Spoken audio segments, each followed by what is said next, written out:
वंदे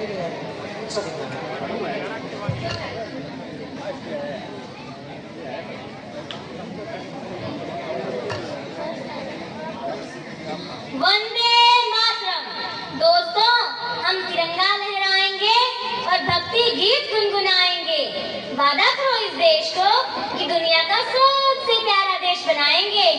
सभी भारतवासियों को दीक्षा पगेड़िया का नमस्कार। दोस्तों, आजादी का मतलब वही समझ सकता है जिसने कभी गुलामी की हो। हम सब भाग्यशाली हैं जो हमें स्वतंत्र भारत में जन्म मिला है। दोस्तों, यह आजादी हमें मुफ्त में ही नहीं मिली।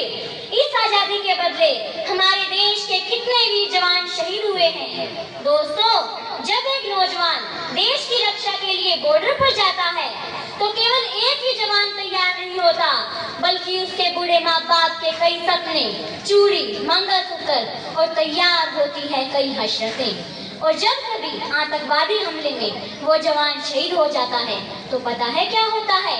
इस धरती माँ का सीना फट जाता है, रूह कांप जाती है और उसके बूढ़े माँ बाप चकनाचूर हो जाते हैं।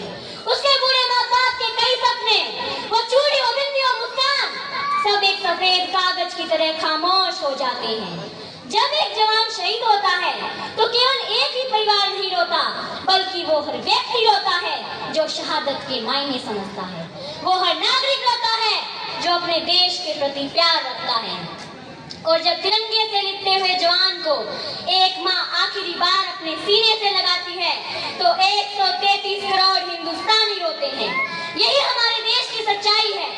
आज हमारे देश के राजनेता ऐसे किशोरों को राजनीति में ला रहे हैं।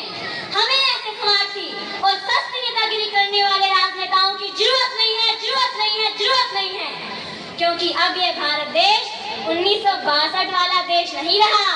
अब ये नया भारत है। घर में घुसेगा भी और मारेगा भी। और हाँ दोस्तों, ये देश न कभी रुकेगा और न कभी झुकेगा। आज छोटी छोटी आंखों वाले चीन को भी हमारे देश के जवानों ने धूल चिटा दी और पीछे हटने के लिए मजबूर कर दिया। लेकिन ये हमारी कमनसीबी है कि हम स्वदेशी चीजों के बजाय विदेशी चीजों का ज्यादातर इस्तेमाल करते हैं।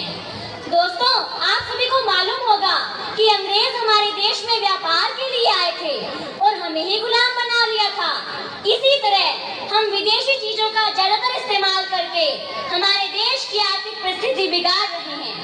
हमारे देश को विश्व गुरु बनाने के लिए हमें स्वदेशी चीज का ज्यादातर इस्तेमाल करना होगा और हमारे प्रधानमंत्री श्री मोदी जी के अनुसार लोकल को वोकल बनाना होगा। आज इस अवसर पर हम कसम खाते हैं कि आत्मनिर्भर बनेंगे, स्वदेशी चीज का ज्यादातर इस्तेमाल करेंगे, देश को स्वस्थ रखेंगे। अंत में मैं कुछ लाइनें कहकर अपनी वाणी को विराम दूंगी।